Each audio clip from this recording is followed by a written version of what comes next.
heathens, it's Gun Deity, and this week we got a cool Father's Day video for you. Because I am a dad, I know what it's like to spend all of my money on my kids. I don't get to have too much free money for myself because kids need things. You know, they can get expensive. Well, you know, every once in a while I get to go and splurge a little bit, but you know, I don't want to spend all of my money on one thing. So this week we're doing a video on a quick budget build. This is nothing super extravagant in any way. The rifle is probably the most expensive part of it, but we're going to do a quick video on a budget build that you can do. All right, so first things first, most of these items I got on sale or things like that. So most of these items are pretty inexpensive. First things first, let's go with the optic. This is a primary arms pack 2.5 prism sight. So what it is, a prism sight means the reticle is etched on the glass. So that way, if you have astigmatism or, you know, like most of us dads, our vision's starting to go away. The prism sight helps with that because it keeps the reticle etched so it doesn't get as blurry. I'm a fan of prism optics, and primary arms make some of the best for a budget mind. We're gonna weigh across. This is just a budget charging handle. There's no name to it. It's just a charging handle that kind of looks like a Radiant Raptor charging handle with its dual capabilities there.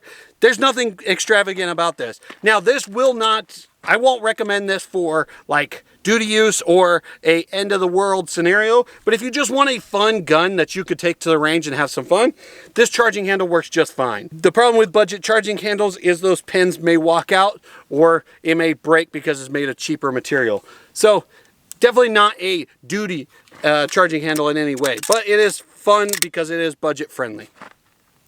Working our way across, these are the Die Free Company Tiger Claw and Kungfu grip. They are a great setup here to get a good purchase on the gun. It feels really comfortable. It allows me to get a good grip on the front end. Full disclosure, DFCO did send both of these to me for review. Now, they did not pay me for a review. I'm just giving my honest opinion, and it really does feel really good. One thing I will point out is the grip is a little bit on the small side on the back side here. So those with bigger hands, you may not like this because of how short this pistol grip is. But this is really designed for a pistol platform, not so much a rifle platform. But I do like it. It does feel really good in the hand, and it allows me to get a good purchase on the rifle. Moving on down, we have a CMC 2.5 pound single stage trigger. This is a really nice actual trigger. Let's go ahead and show you what that trigger's like. So we got no take up whatsoever to get to that wall, and then a clean break. Let's go ahead and see that reset on that. Almost no movement to get to the reset, and then you're right back on the brake. So this trigger allows you to go really fast if you want to ride the reset. This is a really nice little trigger, and honestly, I compared it to one of my buddy's Geisley triggers, and it is even lighter and quicker than his trigger. And he had a, I don't remember which version of the Geisley he had, but he had a Geisley trigger in his, and we both liked my CMC just a hair better. And this is budget minded. I think I got this on Palmetto's website for like $100. So if you guys get the CMC trigger, one thing I will point out is the trigger, your original trigger pins will not work in this anymore because they will just slide right on out. So you do have to get like some anti-walk pins to hold that in place. So, or some oversized pins or anything like that. I would suggest anti-walks. They're not expensive, and once you have them mounted, it's not coming out anytime soon. So it's definitely a neat option. All right, this video will go live on the website, so you guys can see all the links to these on the website, which I'll post a link in the description below.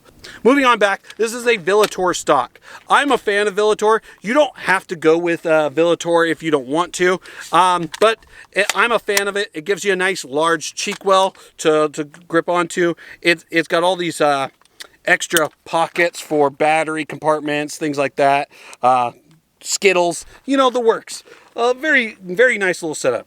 Now, to finish it all up, what this rifle is a rifle you guys probably don't know of because you're not from my area, but this is from a company called RTT Firearms. They're out of Havasu, Lake Havasu City. They're not cheap anymore. They used to be around $900, $800 to $900 on the market, which was fairly reasonable. But now they've turned these patrol rifles into about $1,300 or $1,400 rifles, which at that point you're getting into Daniel Defense range, and I don't think it's worth Daniel Defense money personally. But I got this on a budget because I got it used, so this is still a budget build in that aspect. If you guys wanted to build something similar to this, I'd go with a Palmetto State Armory or a Anderson Manufacturing, something like that, something budget friendly. You don't have to go into the higher end ARs to make it fun. This is just a quick build that I did for this video, and I did it on a rifle that I already had in my safe. There's nothing fancy about this or anything like that. But let's go ahead and put some rounds on this guy and see how these components work when in use. So give me one moment, we'll get some rounds in this guy and we'll take her out to the range. All right, so I got some rounds on this guy. Now the wind is getting pretty outrageous, so I hope you guys can still hear it. Like I said, this video is going to be pretty short. We're not doing any specific review on anything today, just showing that you can actually build a rifle for pretty darn inexpensive. But let's go ahead and get some rounds on target and see how she is. So I'm going to aim out, so about, it's about 40 yards away. We're just going to put a couple rounds on target, and I just want to show you that this rifle is really fun for the range.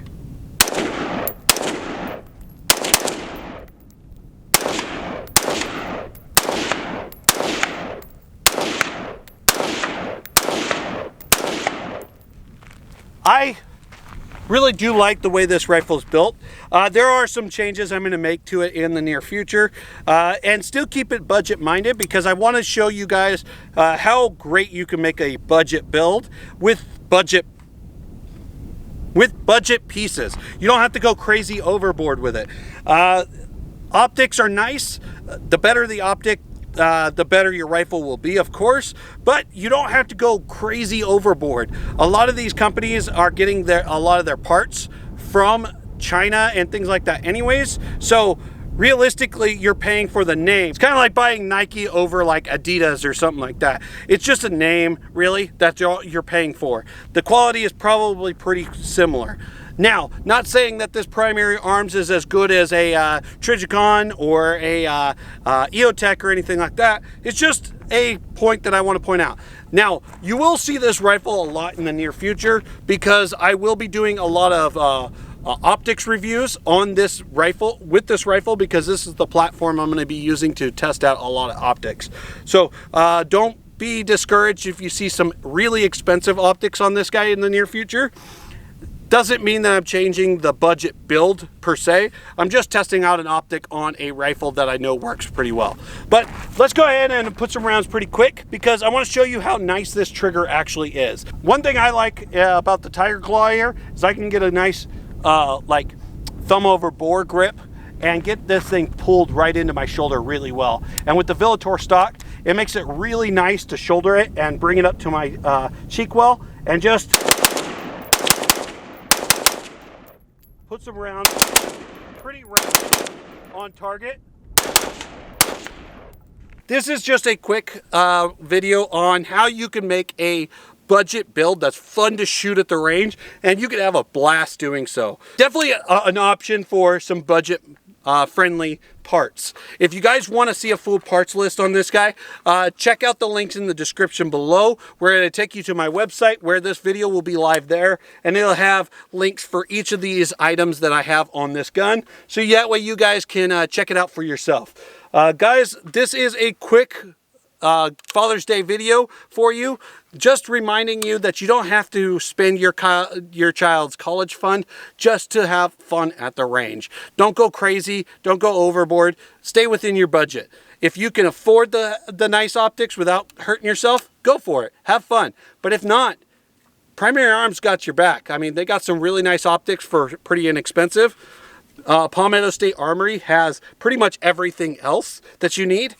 So definitely options for budget-minded people. So guys, don't go crazy, don't go overboard, and have fun at the range. Don't put yourself in debt just to have a fun race gun. Guys, this is my quick video on a budget-minded build. And guys, as always, if you like this video, go ahead and hit like, comment, and subscribe. Let me know what your favorite budget optic, budget trigger, budget parts are for your gun. Let me know also in the comment section what's your favorite budget rifle. I'm really curious to see what you guys think.